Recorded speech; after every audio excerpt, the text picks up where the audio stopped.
Olá pessoal, sejam muito bem-vindos a mais um episódio do nosso Pod Colabora Saúde. Eu sou o Papini e hoje a gente tem um convidado. Vou gerar expectativa, assim. Eu sou fã. Sou suspeito para falar porque eu sou fã, mas vocês vão adorar histórias de transformação, história de gestão, tem tudo na conversa. Então, vocês vão adorar esse bate-papo. Mas antes de apresentar o nosso convidado, eu queria convidá-lo, né, a fazer a inscrição no nosso canal, a deixar o seu like, que é muito importante para a gente mudar o algoritmo e a mensagem do Colabora e essas histórias aqui chegarem para mais pessoas. E também convidar vocês para irem no nosso portal www.institutocolaborasaude.com.br e fazer a sua doação. Aquele medicamento que está na sua casa sem utilização, uma cadeira de roda, uma muleta, ou mesmo você, profissional da saúde, que tem disponibilidade de horário, que você possa atender alguém nessa disponibilidade de horário. Então você faz a sua doação pelo portal, que nós vamos encontrar pessoas que têm realmente essa necessidade e com isso a gente vai ampliar o acesso. Então a gente faz o match da saúde. Então espero vocês lá no nosso portal. E aqui semanalmente em nosso canal para ouvir sempre uma história boa de transformação. E como eu falei hoje é fantástico, né? Gilson Rodrigues, obrigado pela presença, muito bem-vindo. Sabe que eu tenho uma admiração enorme pelo seu trabalho. Obrigado. Nós nos conhecemos, eu acho que em 2018, e de lá para cá eu venho te seguindo e é impressionante o que você já tinha feito e o que você já fez nesses 4, 5 anos a mais. Então, Gilson, obrigado novamente. Se apresente, por gentileza. Obrigado. É o nosso eterno prefeito de Paraisópolis, né? Mas conte um pouco para nós quem é o Gilson Rodrigues. Muito bem, muito obrigado pela oportunidade. Olá, comunidade. Que bom estar aqui no Colabora, contando um pouco das nossas experiências de favela, do trabalho que nós temos realizado ao longo desse período. Eu sou um líder comunitário, sou líder comunitário de Paraisópolis. Muitas pessoas me conhecem como prefeito de Paraisópolis. E sou fundador, criador do G10 Favelas, que é um bloco de líderes e empreendedores sociais das 10 maiores favelas do Brasil. Nosso principal objetivo é criar um novo olhar sobre a favela. Em vez dessa favela carente, marginal e violenta, uma favela economicamente ativa, que sabe o que quer, que não busca culpados, mas busca soluções para os seus problemas e que se inspira no G7 e no G20 dos países ricos para ser o G10 das favelas ricas, porque essas 10 maiores favelas do Brasil têm um potencial de consumo de 7,9 bilhões de reais. Uau. Então, nós basicamente descobrimos que, apesar de estarmos em bolsões de pobreza, essa pobreza acumulada representa alguns bilhões de reais. E consome roupa, sapato, compra remédio, quer dizer, vive. E, por vezes, a gente é tratado como não cliente. Então, nós decidimos criar soluções, criando negócios, empreendendo, fazendo transformações sociais e criando um novo estilo, uma nova qualidade de um olhar mais potente para a favela, se identificando não pelo aquilo que falta, mas se identificando pelo aquilo que tem, e a gente tem muita coisa que nos eleva. Então, eu tenho trabalhado através desta conscientização, criando uma rede no Brasil inteiro, que nós chamamos de presidentes de rua, que na pandemia foi muito especial, o trabalho que os presidentes da rua fizeram, mas basicamente é mostrar este novo olhar, de uma perspectiva de transformação e de protagonismo do próprio morador. Muito bom, Gilson. Só a sua introdução já abre para uma série de temas aqui, porque é muito bom. E você resumiu bem, mas assim, eu queria dar um pouco mais de profundidade. Vamos chegar no G10, mas eu queria que você contasse para a turma aqui como que você chegou em Paraisópolis, né? Como que você se embarcou lá em Paraisópolis e como que as coisas começaram a acontecer? Eu cheguei em Paraisópolis com 5 anos de idade, mas a minha família está em Paraisópolis há mais ou menos 70 anos. Não foi diferente do sonho de todo nordestino que veio para São Paulo. A gente veio para cá para ficar rico, para dar educação para os filhos e ajudar aqueles que ficaram. E aí, infelizmente, São Paulo é aquela terra que o filho chora e mãe não vê, né? A gente tem aquele sonho de São Paulo, aquela cidade grande, cidade do trabalho. É meio parecido com aquela história do sonho americano, que as pessoas vão para os Estados Unidos achando que é tudo fácil. E realmente não é fácil, é desafiador. São Paulo tem muitas oportunidades, mas você tem que trabalhar triplicado, 3 vezes mais. Então, minhas famílias vieram para São Paulo, foram parar em Paraisópolis, e aí durante esse processo todo, com muita dificuldade, com muitos desafios, e a gente até brinca, né, que uma tia foi trazendo a outra, mas dizendo que morava no Morumbi, né? Porque as pessoas chegavam aqui em São Paulo, as pessoas que estão no Nordeste olham para quem está em São Paulo, acham que é todo mundo rico, né? E aí as tias chegavam todas bonitas, arrumadas lá, e falavam, nossa, a minha tia foi para São Paulo e ficou rica. E aí trouxeram mais um. E aí, na verdade, a gente morava no Paraisópolis, e mora no Paraisópolis, e perguntavam pra gente, onde é que vocês moram? E a gente falava, mora no Morumbi. Olhava pra cara, viu que não era a cara do Morumbi, né? Mas tinha que dizer, porque senão tinha dificuldades com relação até a conseguir emprego, a oportunidades. Infelizmente, no Brasil, a população que vive em bairros mais pobres costuma dizer que mora no bairro rico do lado para ter acesso, para ter oportunidades, sem vergonha. Então, a gente, nessa perspectiva de transformação através da vinda para São Paulo, a minha família veio. E quando a minha avó faleceu na Bahia, quando eu tinha 5 anos, minha avó cuidava de mim, eu tratava ela como minha mãe, né? Ela faleceu e eu vim para São Paulo, parar em Paraisópolis, encontrar com a minha mãe, uma mulher surda-muda que estava aqui. Minha mãe teve 14 filhos, então 14 filhos. Os filhos da muda acabou sendo dado no Brasil inteiro e criados por outras famílias por conta da situação de vulnerabilidade social da minha família toda. E que se agravou principalmente depois da morte da minha mãe, quando eu tinha 9 anos. E aí a situação se complicou mais, principalmente para aquelas crianças que ainda estavam com a minha mãe. Porque, no final, nós fomos sendo dados no Brasil inteiro. Eu e o meu irmão Danilo acabamos ficando no seio da família, mas com muita dificuldade. Porque, imagina, numa favela, morando em cima do córrego, numa situação de vulnerabilidade muito grande, falando como eu falo. Então as pessoas olhavam para mim, para o meu irmão e falavam, esses meninos vão crescer e tudo não vai virar gente. É uma expressão baiana, é como se não vai dar certo, vai virar bandido, né? Até dizer que a gente tinha sangue ruim porque diziam que a gente não conhecia o nosso pai, não era registrado com o pai, então teria mais dificuldades ou se tornaria uma pessoa ruim. E a gente sempre quis se tornar uma pessoa boa, queria dar certo, queria fazer as coisas acontecerem, mas infelizmente a sociedade nos colocava numa condição de marginal, de violência, simplesmente por estar e viver na favela. Eu até costumo dizer que, numa família rica, um menino mais esperto, mais falante, como eu era na favela, em geral, é tratado como criativo, futuro CEO da empresa, presidente da República. E na favela, esses meninos mais criativos, mais danados, imperativos, são tratados desde cedo como trombadinhas e marginais. Ou seja, dificilmente a gente, com essa pressão toda da sociedade e com poucas oportunidades, vai conseguir sair desse formato.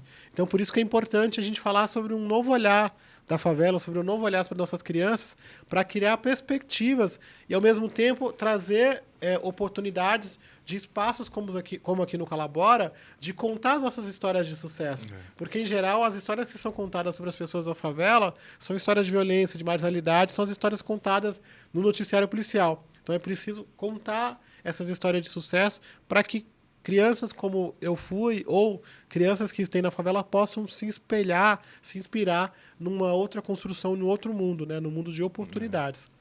Fantástico, Justo, porque quando eu estive lá com você, acho que pré-pandemia, eu fiquei impressionado na primeira vez, porque assim, eu não tinha a menor noção, né, do que era uma comunidade. Já tinha ido quando garoto para jogar bola, tudo, mas não com um olhar mais, né, detalhista. E aí eu fiquei impressionado, como você sempre fala, da potencialidade. Né? Então, e essa transformação, quando você se torna prefeito, e tem a famosa capa da Veja, né, capa da Vejinha ali, o prefeito de Paraisópolis, quando você se torna prefeito, como que foi essa transformação do que você encontra e você fala de dar sempre a identidade do local, né? Hoje as pessoas falam que moram em Paraisópolis, não mais no Morumbi. Hoje nós falamos que com orgulho que moramos em Paraisópolis. Agora a gente está até um pouco mais metido, né? Porque com essa coisa da gente poder levar essas informações todas para o mundo, a gente circulou em 16 países no último período, contando essa história de mobilização. Então, às vezes, que a gente vai chegar lá, chegar lá. Então, às vezes, agora as pessoas perguntam, até como Graça pergunta assim, onde vocês moram? Então, antigamente falava, mora no Morumbi. Agora a gente fala que mora em Paris. Em Paris. Paraisópolis. Paraisópolis, boa. Então faz essa graça, mas é muito importante porque criar um novo olhar sobre a perspectiva até de onde mora, né? E nós decidimos amar Paraisópolis. Quando surgiu a novela I Love Paraisópolis, foi fruto da construção de um programa que nós chamávamos de Eu Amo Paraisópolis. Porque se você quer mudar a sua rua, a sua casa, seu condomínio, o seu espaço, sua empresa, você precisa amar esse espaço. Então, nós fizemos um trabalho de construção. Então, quando eu virei prefeito de Paraisópolis, nós já vimos uma construção desde a escola, na época do Grêmio Estudantil, de que buscávamos criar uma nova favela, uma nova Paraisópolis, a favela que se transformasse no bairro a partir da mão dos próprios moradores. E na escola foi um grande embrião. Né? Na escola nós fizemos a rádio da escola, que virou a rádio de Paraisópolis, fizemos o jornal fizemos o jornal da escola, que virou o jornal de Paraisópolis, fomos construindo programas, e à medida em que esses programas foram acontecendo na escola, foi dando visibilidade dentro da comunidade. E as pessoas falaram, por que a gente não faz isso para além da fronteira da escola? E foi acontecendo, e de repente eu era o líder de Paraisópolis e virei prefeito de Paraisópolis, mas foi uma coisa natural, automática. Eu não queria, não entendi exatamente como que já era. existia essa figura dentro da comunidade? Existem figuras de líderes comunitários, mas não com essa interação com a comunidade. Né? Quando eu fui eleito presidente, porque tem uma eleição, uma disputa, eu fui eleito com 82% dos votos. Então, foi uma grande mobilização. Uau. E até então, eu era um menino do Grêmio. Né? Existem vários Gilsons, né, que eu conto essa história. Era o Gilson do Grêmio nesse momento, e eu passei a ser chamado de Chapa, o Chapa 1. Então, as pessoas não sabiam o meu nome, não sabiam de ideias e de vontades, e percebia em mim uma juventude, uma vontade de fazer alguma coisa para ficar, não para sair. Então, foi nesse conceito que nós fomos trabalhando e definimos diretrizes, mas sempre na busca de um novo olhar. Então, a gente falava assim, queremos uma nova Paraisópolis, uma Paraisópolis amiga da primeira infância, uma Paraisópolis das artes, porque tinha já tem o Castelo do Gaudí e o Berbela, uma Paraisópolis sustentável, criando programas de hortas comunitárias, uma Paraisópolis engajada. Então, a gente foi criando modelos para que quando as pessoas pensassem em Paraisópolis, ao invés de pensar no ladeirão, na violência ou no pancadão, que elas pensassem assim, é lá que tem a Orquestra de Paraisópolis, é lá que tem o programa de rugby, é lá que tem o Instituto Escola do Povo, é lá que tem coisas boas. Porque tem uma agenda positiva enorme. Agenda positiva. Então, eu fui construindo essa agenda de oportunidades. Porque se a gente continuasse naquela agenda de violência, de ações negativas, Paraisópolis estaria em uma condição muito ruim. Então, nós transformamos esta visão, transformando na prática a nossa realidade. E tem sido muito, muito legal, porque Paraisópolis acaba sendo exemplo para outras favelas no Brasil inteiro, que tem reproduzido muito do que Paraisópolis faz nas suas favelas no Brasil inteiro. E Gilson, como você fez para atrair? Porque existem grandes empresas hoje dentro de Paraisópolis comercializando e se relacionando, né, com o consumidor dela ali. Como você fez para romper? Né? Porque agora é fácil falar, quem está ouvindo aí fala, legal, né? Foi lá, convidou as empresas. Mas como você fez para romper essa barreira e convidar essas grandes marcas? Eu acredito que a melhor forma que o trabalho que nós fizemos para romper essa barreira foi um processo de aproximação em que a gente buscou falar que a melhor forma de combater qualquer tipo de violência é trazendo convivência. Durante muito tempo, a gente é treinado para ser contra alguém, ou a coisas, ou a governos, ou ao Madame do Morumbi. Então, eu fui treinado nesse processo de militância que falava assim, procura o culpado sobre os seus problemas. E nós decidimos que nós não estávamos procurando culpados. Nós queríamos buscar soluções e os parceiros para que, dentro de um contexto de consenso, avançar. Então, a gente até falava assim, para de brigar. Então, se Paraisópolis brigava com o Morumbi, nós decidimos que o Morumbi deveria ser o nosso parceiro, porque não existe um Morumbi bom com Paraisópolis ruim. E se o Morumbi percebia Paraisópolis como um problema do contexto, se ela nos ajudasse, ela ajudaria a resolver. Então, foi assim que houve um grande engajamento e uma procura de Paraisópolis e do Morumbi para que a gente pudesse criar consenso. E, nesta época, achamos uma grande oportunidade, porque tinha ali líderes engajados no Morumbi e líderes famosos, como Chico Pinheiro, que é morador do Morumbi, Ana Maria Braga, Evaristo Costa, Fábio Turso. Então, a gente aproveitou um pouco desse movimento de artistas, de políticos, de juristas que circulavam o Morumbi para falar, nós queremos transformar Paraisópolis num bairro, nos ajude nesse engajamento. Então, a partir disso, foi criando acesso. Mas, no que diz respeito à parte econômica, a gente conseguiu, a partir dessa articulação, trazer um grande plano de urbanização Paraisópolis. Para você ter uma ideia, em 10 anos foi investido mais de R$1 bilhão. Uau. Construiu 14 escolas, asfaltou quase todas as ruas, canalizou o córrego que eu morava em cima, construímos 4.000 moradias. Houve um grande plano nesse processo. E aí houve um fenômeno no Brasil, que chamaram a nova classe média.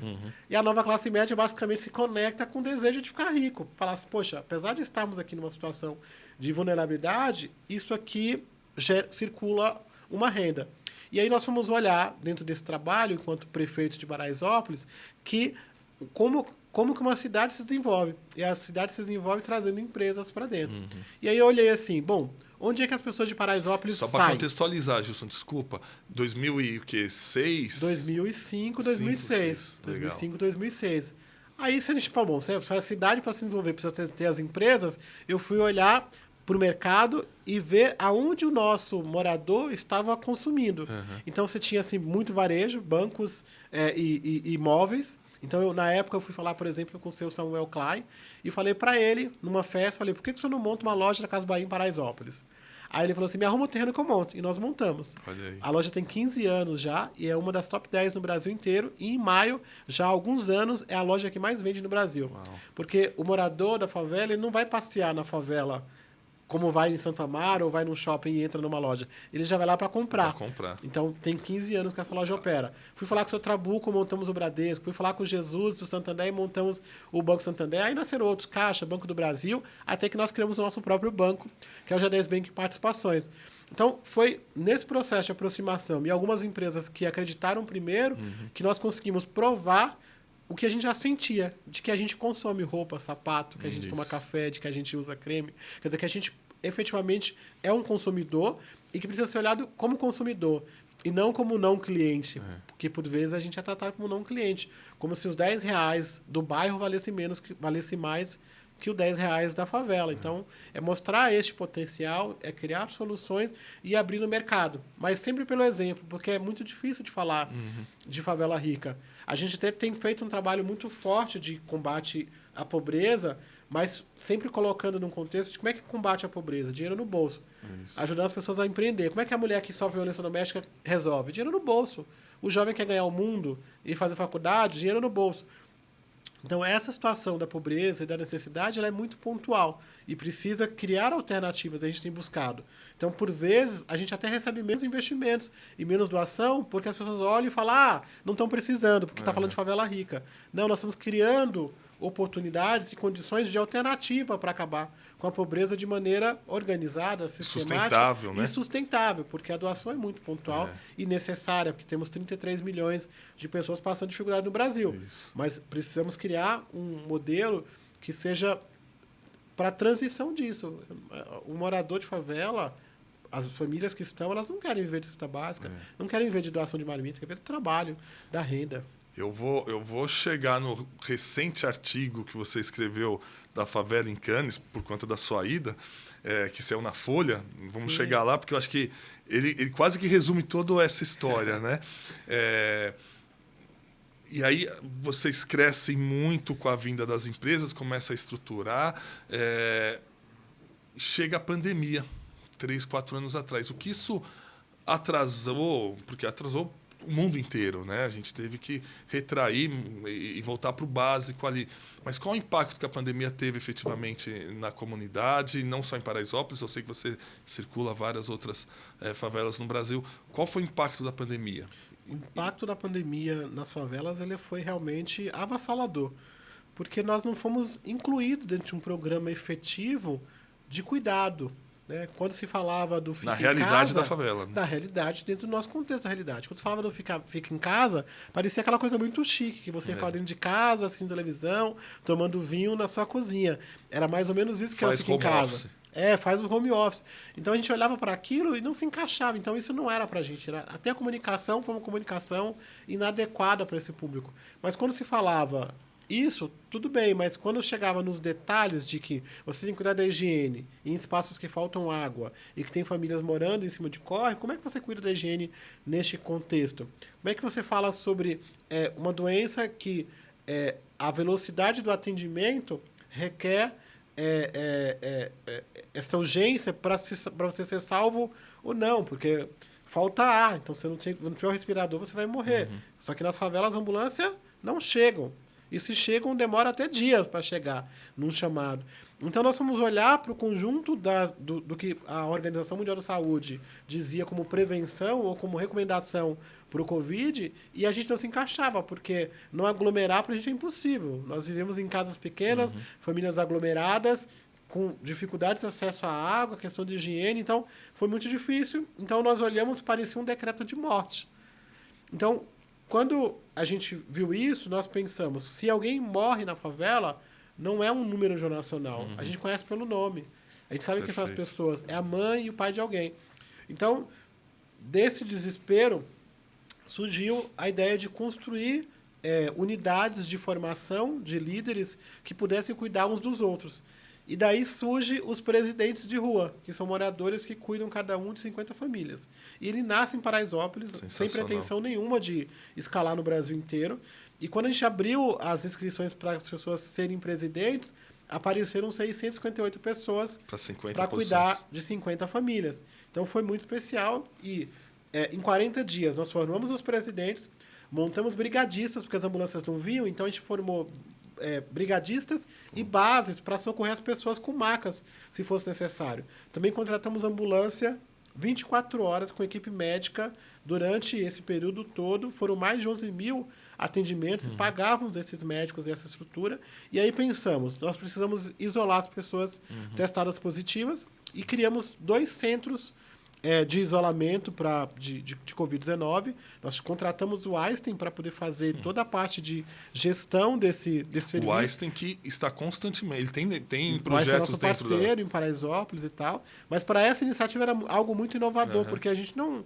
nós não somos médicos, né? Nós somos comunidade.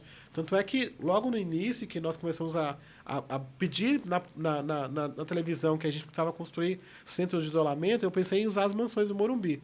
Depois eu falei, caramba, tem as escolas, vou utilizar as escolas. E pedimos 2 escolas, reformamos todas essas escolas, adaptamos esta escola. Foram mais de 2.000 leitos formados nessas 2 escolas, com médico, ambulância, 24 horas. E todo mundo que era testado positivo, nós mandávamos para lá. Criamos um protocolo de saúde, porque logo no início falava assim, vocês têm que ficar em casa. Você está criando um covidário. Então, você vai ser preso se alguém morrer lá dentro. E aí nós vamos trabalhar como é que a gente cria a melhor forma de criar um protocolo para que as pessoas que fossem para lá estivessem realmente testadas. Olhando para uma condição em que a sociedade nos olhava marginal e o governo não queria que a gente fizesse o que nós estávamos fazendo. O governo desafiei o que tinha de informação à época, exatamente. Né? E uma estrutura pouco que não queria fazer. Porque o governo estava fazendo aquelas estruturas grandes, Pacaembu, aquela coisa toda, e nós estávamos olhando assim para um micro-organismo que é o bairro, que tinha as escolas. Então nós começamos a fazer, chamamos bons profissionais como o Einstein, o Sírio-Libanês ajudou também a montar o primeiro esqueleto de como fazer o processo de separação, o distanciamento das camas. Conseguimos parceiros para pagar as ambulâncias, para manter este centro, e em 40 dias nós tínhamos 12 iniciativas de mitigação ao Covid-19 que se baseava num presidente de rua que cuidava das pessoas. E aí tive um grande desafio, que era o desafio de testar as pessoas. Porque naquela época não tinha o teste, né? Isso. Não tinha o teste, aquela coisa, tinha um teste que funcionava, outro não e tal. E aí nós conseguimos um parceiro que nos viabilizou a compra de 20 mil testes, que era o teste do PCR, né? Que era o teste principal naquela época, para que a gente pudesse garantir as pessoas entrarem lá, senão o Ministério Público não deixava entrar no espaço mesmo ele montado. Então a gente foi amarrando todas as pontas e fizemos um trabalho muito especial. 83% desse trabalho foi liderado por mulheres presidentes de rua. E depois ele foi se espalhando no Brasil. Eu me lembro que a primeira notícia que eu ouvi era tipo um SPTV do Espírito Santo, que falava assim, moradores do Jardim tal, eu não lembro da comunidade agora, estão reproduzindo uma iniciativa que acontece numa favela em São Paulo. Eu falei, me roubaram. E nem citaram o nosso nome, né?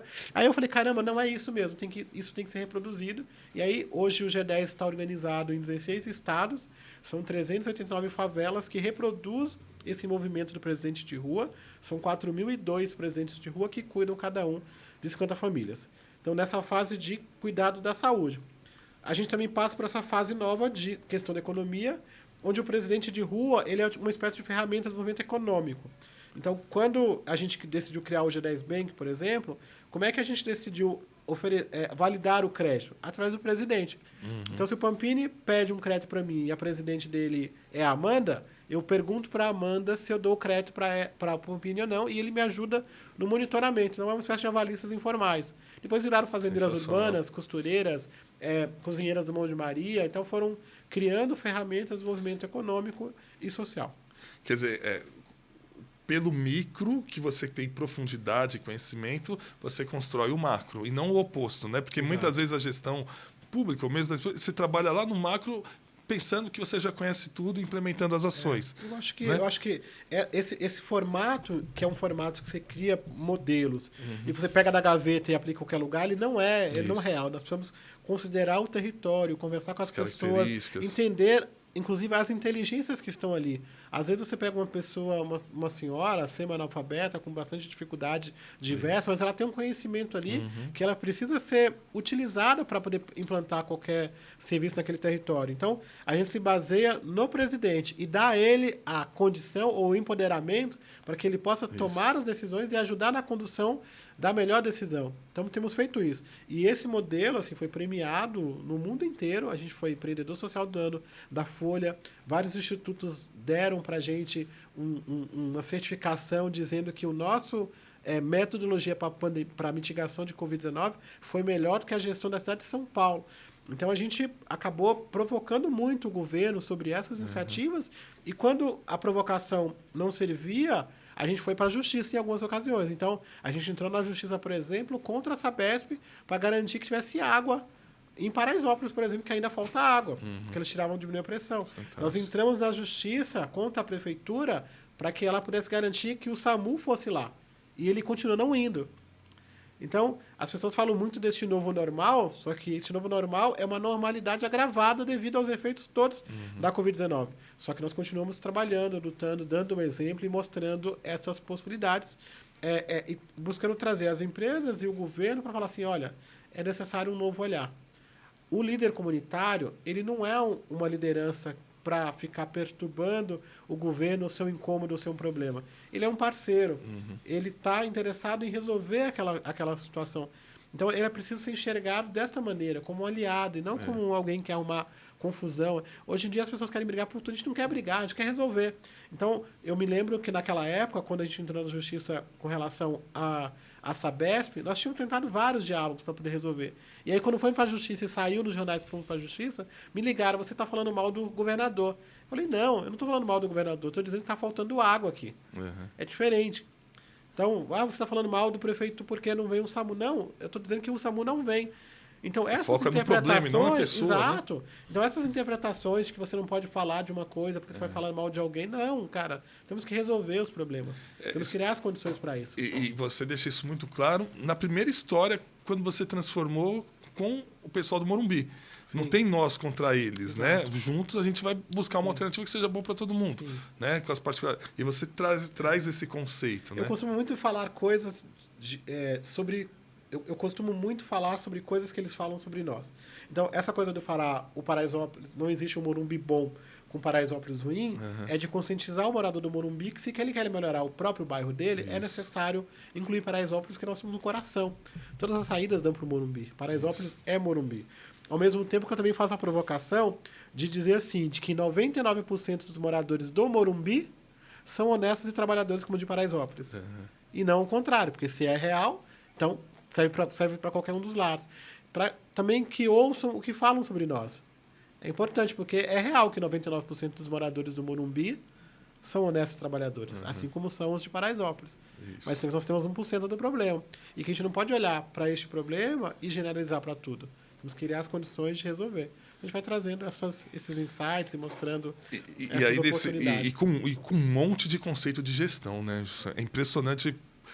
Na sua fala, você vem trazendo aí o que todos os especialistas do mundo na área de administração nos últimos 100 anos vem construindo, você aplicou. Eu não sei exatamente o que significa isso, não, mas a gente, na verdade, não teve alternativa. Isso. E aí, a falta de alternativa nos fizeram construir coisas que parece que tá indo bem, ou que se falam, ou que se aplica nos modelos de gestão. Assim, né? A gente não teve a oportunidade de se formar ou de fazer grandes cursos e tal, mas nos faltou ali alternativas. Né? E na ausência de alternativas, tínhamos que criar nossas próprias soluções e funcionou. Agora é hora de mas falar e fazer muito mais. sobra iniciativa, sobra capacidade de ouvir, né, e aprender e conseguir replicar isso. Essa organização de células, né, como dos líderes, é demais. E aí a gente passa a pandemia, né, pelo menos, né, o pior cenário, e você já vinha trabalhando a construção do G10. Sim. Né? E aí contam como é que... O G10 tem quanto tempo? O G10 é muito recente, né? Porque o G10 nasce na véspera da pandemia, a partir da divulgação dos resultados do Instituto que trata sobre o potencial de consumo das 10 maiores favelas do Brasil. E aí ele constata que essas 10 maiores favelas do Brasil movimentam 7,9 bilhões de reais. Então cria-se o bloco das favelas ricas e começa a se desenvolver negócios, começa a desenvolver soluções para os problemas que existem nas favelas e vem a pandemia. Então, isso ficou tudo meio embolado. Mas a solução dos presentes de rua, ligado ao processo de empreendedorismo, ela casou muito bem e é um grande legado. Então, o que nós vamos olhar? O que impede a favela de crescer e se desenvolver? Então, uma das situações, para além das questões ligadas à infraestrutura, que depende de investimentos de governo, nós olhamos que 40% da população quer empreender, e que falta acesso à formação e a crédito. Apesar dos bancões estarem falando muito de crédito, na prática, os bancos negam crédito para a favela. Perfeito. Principalmente moradores negras de favela, que são as mulheres que querem empreender. Então, pensando nessa solução, nós decidimos, vamos criar um banco. E criamos o G10 Bank Participações. O G10 Bank a gente tem falado que é o BNDES da favela, boa. Mas agora já estamos querendo mudar para ser o BTG da favela, porque o BNDES, nós estamos com muitos desafios com o BNDES para poder fazer e a gente quer, na verdade, facilitar o crédito. Então, construímos o banco, ele está nas plataformas digitais, vocês podem abrir uma conta digital, então procure G10 Bank Participações. A gente está na mentoria do BNDES, estamos numa mentoria com o Banco Central através do Lift Lab.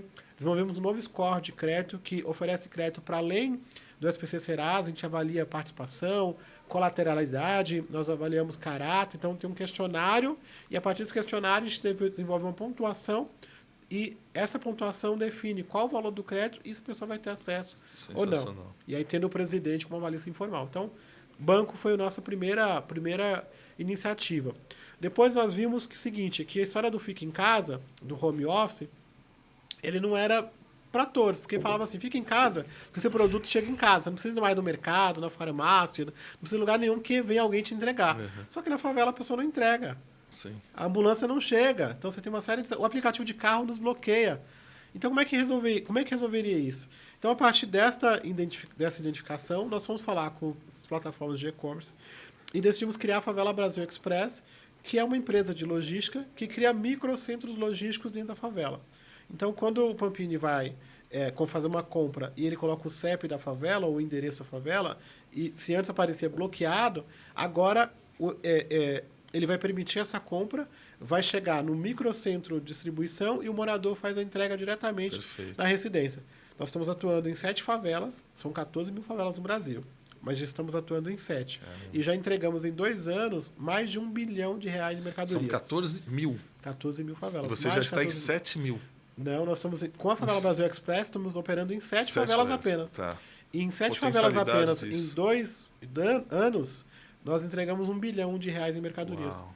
De chaveiro ao iPhone. Uau. Ou seja, o morador da favela quer consumir na internet, mas também quer receber diretamente na sua residência. Sim, lógico. Então, assim como o G10 Bank, a Favela Brasil Express, criamos o LinkedIn da favela com emprega comunidades, criamos a Fazendeiras Urbanas da Agrofavela, criamos a Mais Favela TV para contar as nossas histórias. É muito legal essa coisa, por exemplo, que nós criamos todo um grupo de comunicação. Agência, grupo CRIA de comunicação, assessoria de imprensa, filmes, instituto de pesquisa, sempre na perspectiva de trazer os dados sobre nós, mas também de contar as nossas histórias e ensinar as empresas como falar conosco. Isso. Porque quando você vai olhar nas campanhas, no mercado em geral, até o cachorro é loiro. Você já viu aquele comercial de produto que não se identifica com aquele consumidor? Então a gente quer se ver nos comerciais, a gente quer se ver nas campanhas. Então não dá para usar falar de diversidade e não trazer esse retrato e esse olhar. Então, a gente ajuda as empresas a se comunicar melhor,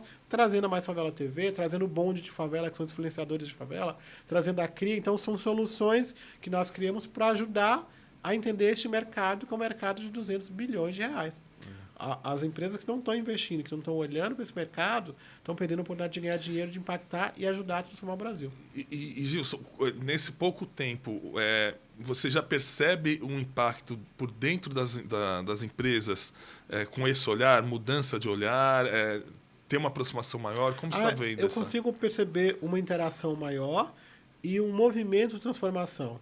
É muito novo esse assunto e, por vezes, a gente fala de favela rica, de potência de negócio, as pessoas estão querendo olhar para a parte de doação ou de assistência social, ou mesmo o que querem, na verdade, é utilizar a causa para se promover. Tem muito assim, você tem uma situação no Brasil que é realmente desesperadora, porque mesmo a causa da fome, a causa das mulheres, a causa do negro, virou um grande negócio, em que as empresas querem utilizar isso para poder fazer marketing, fazer promoção e efetivamente não ajudar. Esquece o propósito, de fato. Esquece o propósito e vira um assunto bonito num site ou uma notícia de TV. Então, a gente fala assim que tem muita fumaça nesse momento, né? Todo mundo falando que está fazendo, né? Mas na prática você vai olhar e não está fazendo nada. A gente chama isso de combate à modelagem, que a gente tem feito lá. Que é quem modela, não entrega nada. Tem que entregar, tem que fazer, tem que vender, tem que prosperar. Então, a gente tem feito isso na prática e até por isso que a gente convida as pessoas que estão nos assistindo para ir lá ver o que está acontecendo. Porque parece tão diferente o que nós estamos falando, que a pessoa não vai lá olhar, parece que é mentira. Então, vá conhecer, vá olhar. Das iniciativas que vocês ouvirem falar, então vão conhecer, vão ver se é de verdade. Que aí vocês vão conseguir separar quem realmente está fazendo e quem está fazendo campanha e que está promovendo ou usando a causa. Isso. Que não deixa de... Né, acaba colaborando, mas não é sustentável. Né? Você não dá continuidade. E aí, Gilson, hoje do G10, estamos falando de Paraisópolis, qual a abrangência em termos nacional? O G10 hoje ele está em 16 estados. Nós estamos atuando em 389 favelas, numa grande rede, talvez seja a maior rede de moradores voluntários de favela do Brasil, porque geralmente o voluntário é de fora, né? Então nós falamos o seguinte, você é CEO de si mesmo, né? Seu próprio herói. Então nós podemos transformar a nossa perspectiva. Então são 4.002 presidentes de rua que cuidam dessas 50 famílias. Na verdade, a gente podemos até dobrar a conta, porque tem um presidente e um vice-presidente. Então, são praticamente 8.004 pessoas envolvidas na liderança desse trabalho que tem ajudado a transformar o Brasil, a mobilizar. Brasil inteiro, principais estados. Brasil inteiro. Boa. Brasil inteiro. E hoje vocês já possuem uma estrutura que se autossustenta, o G10 como um todo. Como que está hoje? Hoje o G10 ele é mantido através de doações de parceiros e também dos seus negócios. Então, a Favela Brasil Express, hoje, por exemplo, é um negócio que mobiliza bastante estrutura, tem 250 funcionários, tem faturamento, então parte desses recursos volta para manter a estrutura de trabalho. Assim como o Costurando Sonhos. Costurando Sonhos é uma iniciativa que vai crescer bastante esse ano, que são duas mulheres costureiras, a Sueli e a Nilde, são duas empreendedoras, e elas desenvolveram o Costurando Sonhos, foram para São Paulo Fashion Week, lançaram uma coleção em Milão, foram falar sobre economia circular no Pacto Global, e estão preparando duas coleções bem importantes esse ano e têm produzido uniformes, por exemplo, para o Santander, têm produzido uniformes para a Swift, têm feito ações, coleções com a Latam, com a Azul. Então, a gente olha assim, tudo que for de tecido, elas podem produzir. São 122 mulheres trabalhando hoje nessa área de costura, empreendendo, ganhando dinheiro, transformando vidas. Elas, durante a pandemia, formaram 1.030 mulheres para a área de costura. E elas já estão atuando em 8 estados. Então, você que tem uma empresa que vai produzir uniformes, contrate as costureiras da favela. Você que vai fazer um evento e pode ser de sacolas, faça isso.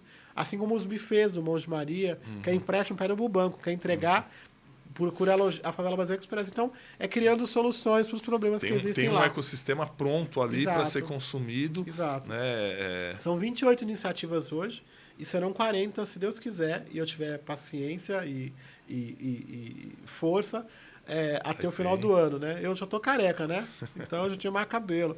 Mas assim, a cabeça fica pipocando de novas ideias, bom que você iniciativas e soluções. Você está ramificando, tem muito mais braços também hoje para colaborar, né, com essa causa lá de trás que você trouxe. E aí, Gilson, você sabe que eu te sigo nas mídias sociais, estou sempre ali curtindo, acompanhando. E aí eu vejo o Gilson preparando para ir para Cannes, para ir para Paris. Conta essa história aí para nós, porque isso é recente, né? Você chegou agora, voltou faz 10, 15 dias? Sim, faz uma semana que eu voltei de Cannes, de Portugal. E a gente tem feito uma jornada internacional para abrir novos caminhos e para mostrar esta favela diferente também para fora do Brasil, né? A primeira grande imersão que nós fizemos foi em Nova York. Nós fizemos a Semana das Favelas do Brasil em Nova York. E aí, lá, nós fomos fazer... Desculpa te cortar, mas Nova York já tem uma relação forte, porque o balé, né, O Balé de Paraisópolis já tinha ido dançar antes e tal. Mas foi como uma apresentação, como um projeto. E a gente falou, bom, a gente não quer ir lá fazer a mesma coisa. O que a gente pode fazer de diferente? Então, a gente pensou numa semana inteira de ações em Nova York, fazendo um baile de favela, do Favela Music no rooftop chique lá, que foi muito legal. Fizemos um jantar de arrecadação, fizemos exposições, fomos a Harvard também, fizemos uma série de coisas. Mas a gente falou assim, temos que ter um marco. Tem que fazer alguma coisa que fosse realmente diferente e que as pessoas achassem que não desse para fazer, porque a gente gosta do desafio. E aí pensamos, o que seria tão legal? E aí decidimos que nós deveríamos tocar o sino da Bolsa de Valores de Nova York. Fazer lá o toque do sino e tal. E fomos e fizemos, e foi uma grande festa, e foi maravilhoso e tal. Como um grande marco para que os empreendedores de favela pudessem sonhar em também um dia fazer o IPO. E daí também já tinha nascido a Bolsa de Valores da Favela. A Bolsa de Valores da Favela foi, inclusive, um case do Festival de Cannes, que foi muito legal, foi para a Shotlist. Esse material quase ganhou o Leão, então foi muito importante. E aí, este ano, nós olhamos assim... Nós temos um grupo grande de comunicação atuando em favela. E o que seria o Oscar para este grupo, esses empreendedores que estão produzindo coisa na favela? É ganhar um leão. Então nós fomos lá participar e mostrar para os empreendedores que podíamos ir lá, que podíamos concorrer páreo a páreo. E foi difícil, desafiador, porque é caro fazer isso. E fomos para a Shotlist e foi muito especial. Agora é preparar para o próximo, ano que vem. Já está programando. Já estamos programando. Vamos participar. Vai virar calendário, Já é calendário. Então, depois a gente foi para Nova York ano passado, já fomos outras 5 vezes. E este ano, daqui a poucos dias, dia 17 de julho, estamos indo novamente. Então, sempre nessa perspectiva, mas num olhar de organização potente, de criar soluções, de estabelecer negócios, de dialogar com a comunidade internacional e mostrar esse Brasil para além do que a gente vê. Por vezes, quando você olha para o Brasil fora, está muito visto as coisas que acontecem no Rio, né? Então, o Rio você tem uma conjuntura ali muito diferente do que é a realidade das favelas no Brasil, mas para fora... o gringo vê muito o que está acontecendo no Rio de Janeiro. A referência dele acaba sendo o que acontece no Rio. O que acontece no Rio. Só que não é essa a realidade no geral. E qual foi a reação deles quando eles começaram Eles acharam bem diferente, muito diferente achar essa favela que quer empreender, que quer prosperar, esse novo olhar. A gente não foi lá pedir nada, a gente foi pedir doação, não foi, sabe assim, como é que a gente consegue estabelecer negócios aqui? Como é que a gente consegue receber investimentos que transformam a vida? Então, foi um novo olhar. E também a gente procurou não ir nos mesmos órgãos que já tinham atuações de organizações brasileiras. Então, a gente acha que o mercado dos Estados Unidos ele é gigantesco. E aí, às vezes, a gente está sempre falando com as mesmas pessoas, com o mesmo... Não, a gente falou assim, como é que o que tem do outro lado? E nós fomos e foi muito legal, firmamos parceria com o Brasil. Furando bolhas, literalmente. Furamos bolhas. Fomos falar com o Brasil, fomos falar com a Fundação King Baldwin Foundation. Nós fomos fazer ações junto à ONU. Naquele período, o Brasil presidia o Conselho de Segurança da ONU por 40 dias. Então, a gente chegou em espaços ali de discussões que, em geral, os mortais não chegam. Então, a gente foi fazer coisas diferentes do que já acontece. Então, foi algo realmente muito inovador. E esse ano nós vamos novamente, vai ter a segunda semana das favelas do Brasil já nos Estados Unidos, passando por Washington, por Boston e Nova York. E o nosso grande desejo esse ano é fazer um jantar na Casa Branca. Nós temos articulado lá com a vice-presidente para que a gente possa ser recebido e fazer um grande momento. Se antes era símbolo de poder econômico, agora a gente quer mostrar que podemos ter também relacionamento e símbolo de poder político. Demais. Quebrando isso. paradigma, Não. barreiras e fazendo e tal. Muito, muito. E eu não tenho dúvida que você vai fazer. Não tenho a Glória a menor Deus. dúvida, né? Você é um cara, de novo, inspirador e fazedor, né? Porque você põe uma coisa na cabeça e consegue realizar. E aí, nessa linha, qual que é o limite? Qual que é o teto? Eu acho que não tem limite. O grande desafio é justamente isso. Achar que o que antes diziam que era improvável, de que era farinha perdida, de que não ia dar certo, agora é inevitável. Quem não está olhando para esse público que quer empreender, que quer transformar, que tem dinheiro no bolso, ainda que pouco, né, que busca investimentos, está perdendo oportunidade, está perdendo dinheiro. Para favela é necessário um novo olhar. Nós queremos fazer parte da solução do Brasil, não dos problemas. Então a gente não quer ser visto como problema. Eu não faço parte do problema, eu faço parte da solução. E aí eu tenho buscado incentivar a população a se enxergar como potente, como uma pessoa que pode chegar muito longe. O que diziam para mim sobre o Filho da Muda é que eu era predestinado a virar violento, a virar bandido. Então, eu não me limito mais. Eu posso ir nos Estados Unidos. Isso. Eu posso estar com o presidente, com a vice-presidente. Eu posso estar na Bolsa de Nova York. Eu posso estar onde eu quiser. Mas, mais do que o discurso, é fazer na prática. É mostrar. Porque tem muito discurso de causa, que isso aqui é que vamos fazer desse jeito, ou eu posso isso, eu posso aquilo, mas na prática você não está fazendo. Então, eu quero ir lá e faço. E a gente está caminhando para o nosso final, poderia ficar aqui um tempão, mas e você percebe esse nível de influência que vocês estão exercendo, essa referência que vocês estão se transformando para os mais jovens da comunidade?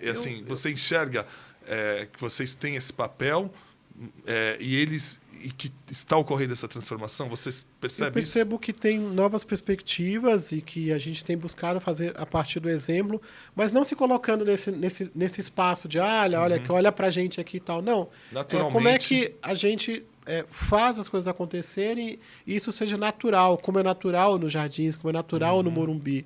Né? A gente não quer ser o único. Né? Nós somos os primeiros de muitos que virão. Então a gente traz essa perspectiva de transformação pelo exemplo, mas não nos colocando como deuses, como grande pedestal, aquela coisa toda, que tem muito isso. E a gente, até por conta de grande visibilidade que a gente tem no Brasil, as várias instituições e causas, você acaba criando seres que são aqueles seres distantes, arrogantes, difícil de falar, que não responde. Não é isso que nós queremos. Nós queremos e somos acessíveis, fáceis, porque nós estamos no local.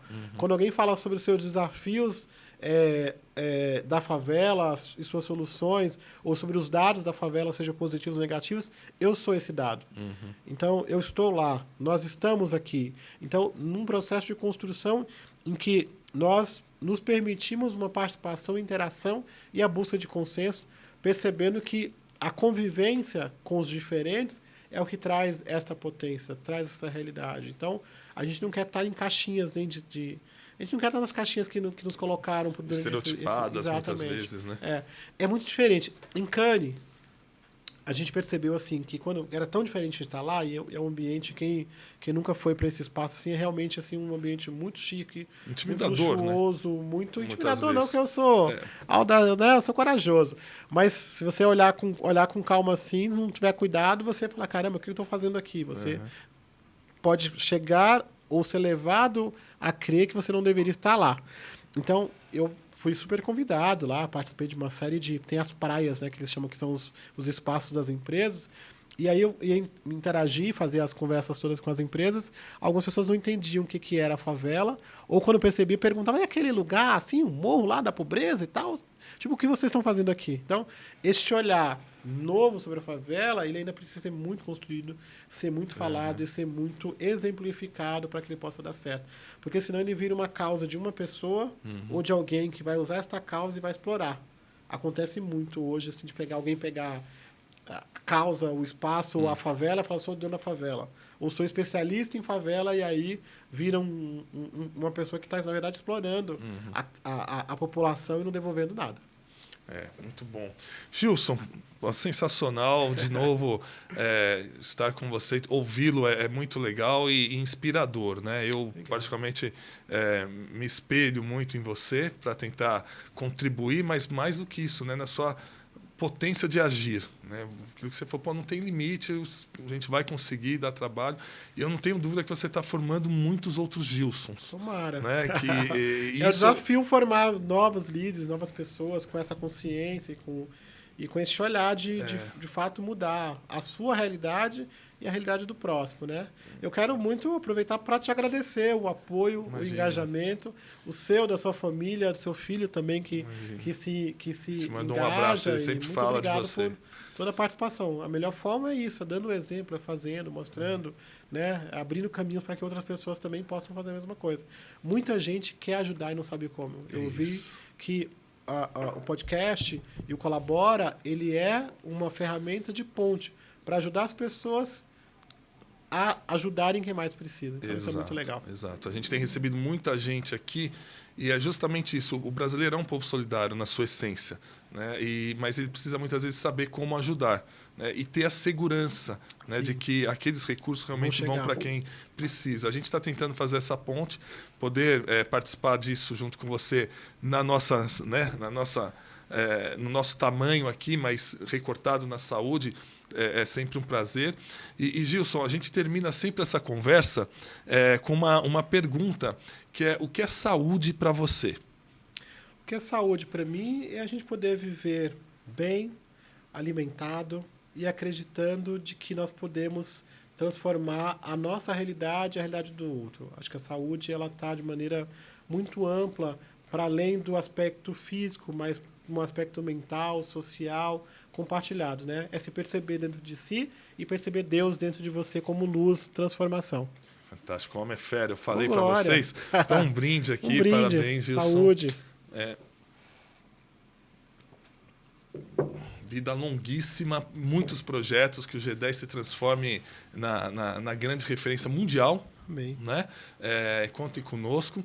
E para vocês, falei que a conversa ia ser muito boa, o papo ia ser sensacional. E se vocês gostaram, novamente, né, deixem o seu like, acessem nossa plataforma do Colabora Saúde e sigam o Gilson nas mídias sociais. O G10 Favela também, né? Também. @G10 Favelas e @Gilson Rodrigues BR. Maravilha. Pessoal, espero que vocês tenham gostado. Até a próxima. Uma boa semana. Até mais. Colabora. Boa.